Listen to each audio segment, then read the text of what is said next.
Hey guys, my name is Jake. Welcome to the channel. If you're here for multiplexing help, I'm glad to help you out. I just want to let you guys know ahead of time that this is a presentation from my final presentation in my advanced networking class at college. That being said, there's a few things that I blocked off that are kind of personal and give out location or personal to me, like my email address at the end.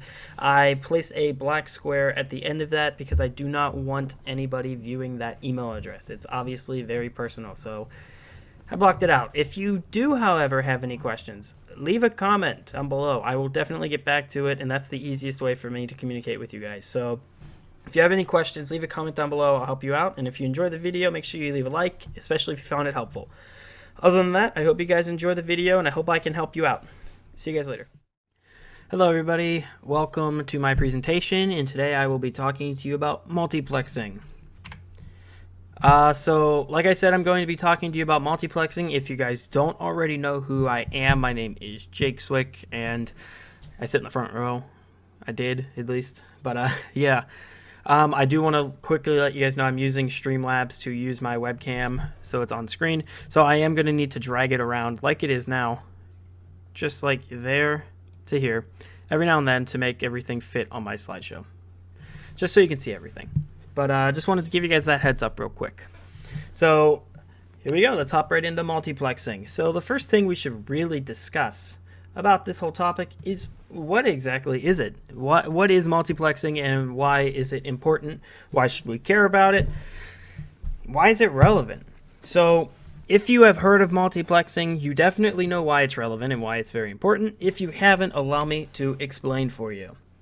So when we talk about multiplexing, we are talking about a game changer in history right here. So these pictures you're looking at right now, these are pictures of New York City in 1909. So let me just move my webcam out of the way so you can see both pictures. But what we have here is a picture of New York City right at the top and New York City on the bottom as well. As you can see, there's a lot of cables there. There are a ton of cables there that don't really need to be there, but at the time they had to be because multiplexing wasn't in effect yet. So now that we have a little background image of what the world looked like before multiplexing, let's go ahead and talk about some of the history about it. So multiplexing was first discovered and is credited to Emil Badut. I think I butchered that, but it's okay. Emil Badut is credited for coming up with the term multiplexing. And basically how he came out with this term is, well, it's basically he was trying to send multiple messages over one wire with his telegram. Because having multiple wires to send multiple messages gets cluttered, gets annoying, it's slower, and it's ridiculous, and it gets to be expensive. So he came up with the idea to limit these to one wire as opposed to 5, 6, 7, even more. So he is credited with coming up with the idea. However, it didn't really come into play until 1910 when a man named George Owen Squire was looking at these wires and was like, there has to be an easier way to get rid of all of these and make it smaller and less wires everywhere. This is chaos looking at all these wires. It doesn't even look safe to live in this type of space. Who would want to live here kind of stuff? So every single telephone had a wire. They weren't just connected to one wire like they are nowadays. So the pictures you're seeing, especially in the top one there, or right above me here, this picture here, you can actually see the buildings have multiple wires coming out of these. Every window seems to have a wire coming out of it, and it is not a pretty sight. You actually can't even see much of the building, even because of all the wires. But that kind of is the gist of what multiplexing, or why multiplexing came into play. And this guy, or sorry, it's backwards. This guy over here, this guy over here is a look down a street to show you just a base overview. This is down an apartment strip of buildings, and just about over 150 wires there. This is also from the textbook. So next, we'll go to the next slide here. So like I said, what multiplexing is, it's just allowing multiple signals to travel over just one wire as opposed to every signal getting its own wire. it removes the eyesore that we saw in that image, or both of those images there, and it also makes cable management easier. Cable management would be so much easier, and it would be much easier to work around this jumbled mess if we had less wires. So it makes that easier, and most importantly, it is much, much cheaper. It's a much cheaper option to go with. So let's go ahead and move on to our next topic, which is where I'm going to show you what exactly multiplexing is and how it works. So basically these black arrows here on the side over here, on this side over here, they are representing things going into, like signals going into the multiplexing's, the multiplexing process. So the 5 arrows on the left are going to be how the multiplexing works. So on the left side, the arrows are coming in to the bigger triangle, which is called the multiplexer, because it's multiplexing them. And then the black arrow is simulating the wire in which they are transmitting over. So these signals are then going to travel over the wire like so, and they're going to end up on the bigger the bigger triangle, and that bigger triangle is known as our demultiplexer, because it's demultiplexing our signals. So these signals are going to be, let's just say the left ones, top to bottom, 1, 2, 3, 4, 5. And they are sending A, B, C, D, and E. Like one sending A, 2 and B, etc. So they are sending letters over, and then the wires on the other side are going to have signals 1, 2, 3, 4, 5, not wires. The signals on the other side are going to be labeled 1, 2, 3, 4, 5. And they are going to receive what the numbers are sending from the other side. So left is sending it, or left 1 is sending A, so it's going to transmit through the multiplexer, and then the demultiplexer is going to put 1 and A together, so that way they stay organized. So that's basically how the gist of it is. That's the gist of how it works and why it does what it does. So now that we have a visual of how it works, let's get into some more complex things about multiplexing. So that was just like I said, a basic overview of multiplexing. Now, why don't we go ahead and talk about the 3 types of multiplexing? Yes, there are more than one type of multiplexing. There are 3 main types of multiplexing. The first one being time division multiplexing, the second being statistical time division multiplexing, and the third being frequency division multiplexing. Lots of the words divisions in there, but we'll get into that in just a second.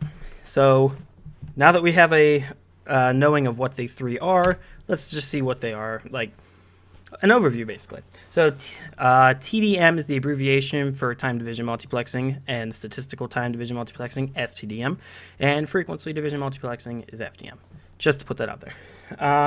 But TDM is basically when different users digital signals over one link by dividing time into slots or intervals and assigning them equally among these users. So basically, going back to the image we had before, that image was actually an example of time division multiplexing, because it's using all 5 of those channels, sending them through the multiplexer on an unorganized design, and then remultiplexing them, or demultiplexing them on the left side. So on this side, you're going to send, they're going to travel, demultiplex here, and they're going to receive. How it works.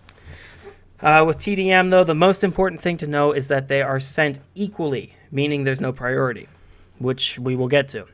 For STDM, statistical time, analyzing statistics related to the workload, need, or priority.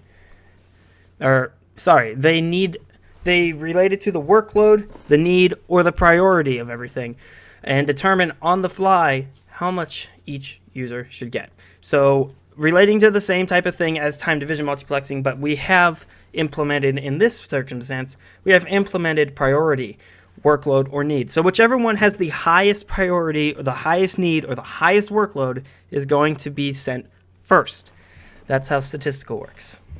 As for FDM, frequency division multiplexing, this is basically where they are going to divide the bandwidth of the communication line so that each terminal can transmit data.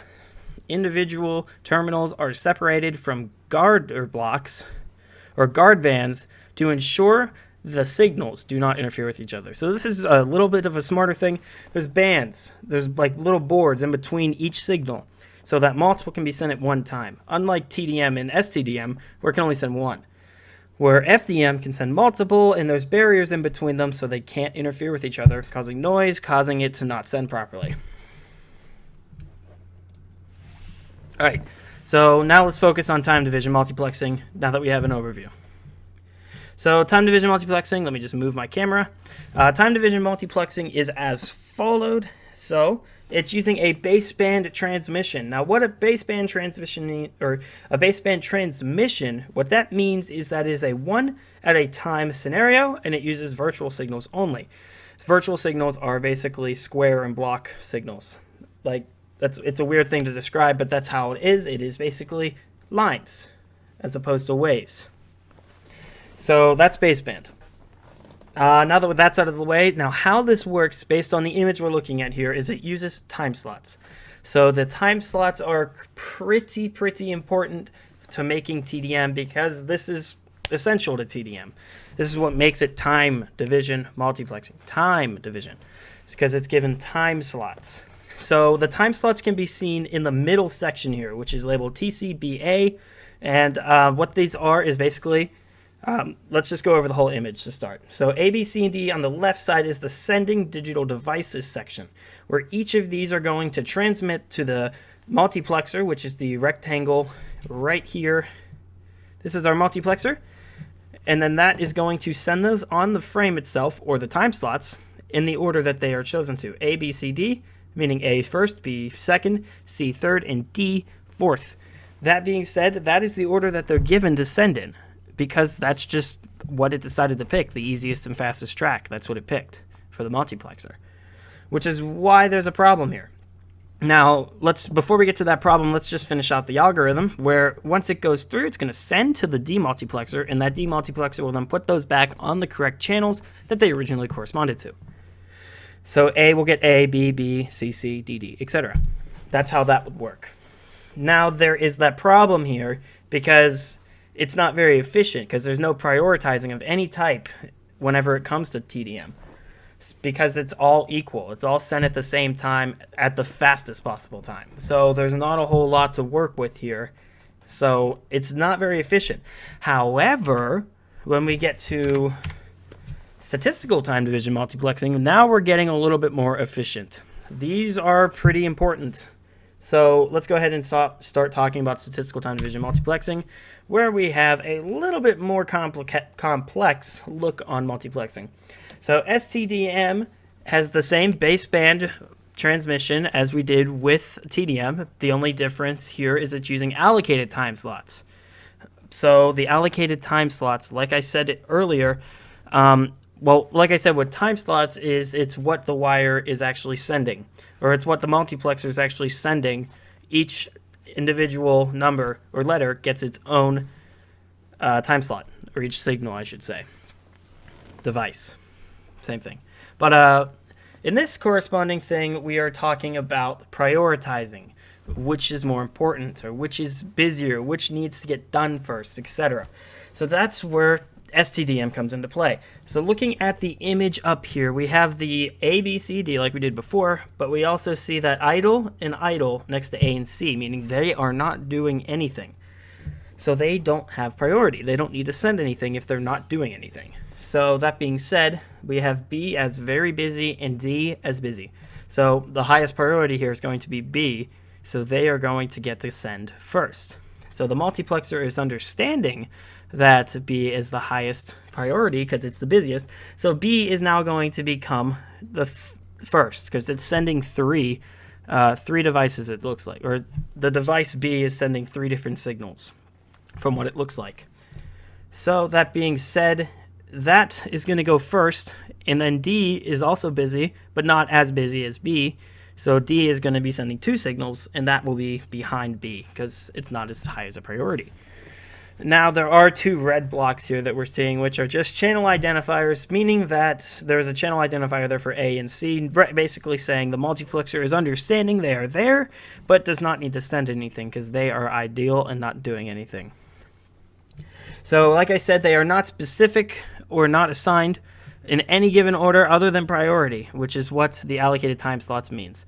and they are sending signals based on priority, as we said, and all of this whole process is basically just meaning that it is the most efficient way to do this. So now that we've got STDM out of the way and TDM out of the way, let's talk about frequency division time multiplexing, which is probably the hardest one to understand. So FDM, frequency division multiplexing.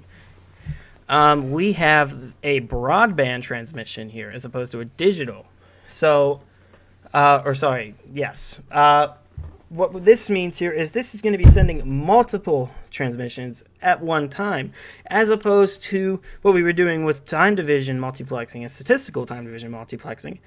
They were only sending one transmission at a time, where this one can send multiple. Now, don't get this confused with these here. These are not multiple transmissions. These are one transmission being sent over the wire at a time. All of the A, B, C, D are all part of one transmission. So with the broadband transmission, we are sending multiple transmissions at one time. And basically how that works is it's like an optical or radio frequency. But how it works is each channel, or there was a channel assigned to each transmission to prevent any type of noise that could be canceled or interrupting of the frequencies. So it is important to know that these are optical and radio frequency, which means they use a wavelength as opposed to a band, like a bandwidth block kind of thing. So now, like I said, we still do have those allocated time slots here. I'm going to go ahead and move my camera up here for now. But what we have now is the allocated time slots are still going to remain the same for each channel. They're still going to have the allocated time slots, and they're not going to be assigned specifically like they were before. Now, the other thing here is they send signals based on priority, and they are pretty efficient as well. That all being said, it's pretty similar to statistical time division multiplexing. But at the same time, it's a little bit different, just a little bit different. So what I'm getting here with FDM is with 1, 2, and 3 are the channels in between the multiplexer and the demultiplexer. So that being said, whenever we have our transmissions on the side A, B, C, and D, again, we'll just go with that, each one will be given a different channel now in this situation. So if we take a look at this image here, this is what I'm talking about. So let's say each section has a different carrier type or different wavelength type. So let's say this one has a wider wavelength, or an F1, and F2 for a little skinnier, and F3 for very skinny, very tight waves. Very tight, but they all seem to have the same height kind of thing. So those baseband analog signals are going to be combined together into one medium wavelength, which is going to be sent as it is in this picture here, which is not causing any noise whatsoever. And it also has barriers built around each one so that they cannot interfere with each other. And they are sending at a very fast speed, as we are with the statistical time division multiplexing. That is a tongue twister, wow. But once we send it, because it is combining all of them together in a way, whenever we demultiplex, which is the bottom picture here, we have a little bit of a challenge, or a little bit of a curveball here. Now, if you'll notice, unlike the demultiplexer we've seen usually without any additional things, there are 3 additional boxes here that's a filter on them, because they're filtering these. So basically the wavelength is going to start here, and it's going to go across, and it's going to receive it, and then it's going to split it off into the 3 or 5, however many wavelengths are being sent. But we'll stick with 3 for this example. The filter is there because there's no way for the demultiplexer to understand what wavelengths is what wavelength is which without a filter detecting each one. So basically the filter is there to understand which wavelength and which frequency belongs in which section, which hence the filter. So whenever we have the F1, F2, and F3, F1 will go to the top, F2 in the middle, and F3 at the bottom because of what we have with our filters, detecting and recognizing those specific types.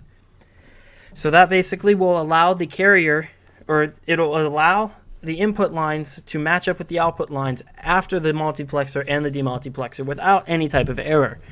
It's just a very essential type of thing, because if we didn't have those filters, it would not be like you would have wavelengths that would appear F1 on F3's line, etc. Like it would just be a jumble of mixed up stuff. So now I just want to talk real quick about the difference between a baseband and a broadband, which is what we were talking about before. But a baseband, here is what I'm showing you. We have the, this is used for TDM or STDM. We have the block type of thing, 1s and 0 bits type of things for things like that. And then over here is broadband, where we have different wavelengths, and each one gets its own channel. As opposed to this one, like this is just right here, and these ones red, blue, and orange because they have 3 different channels that you can use. Data, voice, and video. That's just the example. But data, voice, and video can all be used on each channel, allowing the better outcome as opposed to the 1s and 0s all saved on one channel with baseband. So broadband is obviously more efficient. Alrighty, so now I just want to come quickly across a question here that I want to ask real quick. So does multiplexing have a big impact? And I think it's safe to say that it had one of the biggest impacts on technology ever. Like this has really changed the way that we look at technology and the way that we have wiring and connectivity and things like that. It changed Ethernet forever, for instance. Changed phone lines, cable, everything has been changed forever because of this whole multiplexing process. So not only did it have a big impact, but it just changed. It changed our lives, and it changed technology and how we use it forever. Just wanted to throw that in there really quick. And now let's just take a look at the efficiency chart overall of where I rank everything to go. So obviously I'm going to put FDM at the top because it uses the wavelength, so it can have multiple channels, multiple signals at the same time. So this divides the bandwidth of the communication lines so that each terminal can transmit the data equally, but at the same time with priority in there as well. And then secondly, I would put STDM because it allocates time slots based on priority. So, and it's obviously the most efficient outcome because it has priority. So you're going to have the higher priorities up there, and you're going to have the lower priorities down here. So the higher priorities are going to go across, and the lower ones are going to wait until the higher priorities are done. So it has a very, very efficient look and roll to it. At the bottom, of course, I put TDM because there's not really any system to it. It's just, this is the basics, and this is what you're going to do. This is how it works. This is what we have to go with. So there's no, it's all equally, and there's just no priority. There's no system to it. It's just as fast as possible. Let's do it. But it's not very efficient, so it's at the bottom of the list. So 1, FDM, 2, STDM, and then 3, TDM. So just a quick overview of where we are now in time with multiplexing. Thanks to multiplexing, we have been able to go from that, sorry, the camera's weird, to this. There's a huge difference here, if you can't tell. But right here, this is actually a telephone section, like a telephone wire section that holds and branches all the sections together. And that's what that is. It's actually like, I believe, upon the research of it, this is actually claiming it's a telephone wire bridge. I don't know if that's for sure because this is the only image I could find of this type that has thousands of wires on it. But it's basically where all the wires would apparently cross the river or something like that. I don't know if that's what that image is telling me, if that's truthful or not. But basically all these wires are together in one, where if we look at where we are now, very clean, like you can see 7 or 8 wires total there, which is just a much cleaner, much cleaner and not an eyesore to look at. It's definitely multiplexing coming up. Definitely multiplexing coming up on top here. So yeah, that's pretty much it. I want to thank everybody for listening to my presentation. I know it was pretty lengthy, but just wanted to give everybody a thank you. Thanks for listening. And if you have any questions about my presentation, please feel free to email me. That's my email down below if you don't already know who I am. But yeah, thanks guys so much for listening. Appreciate it.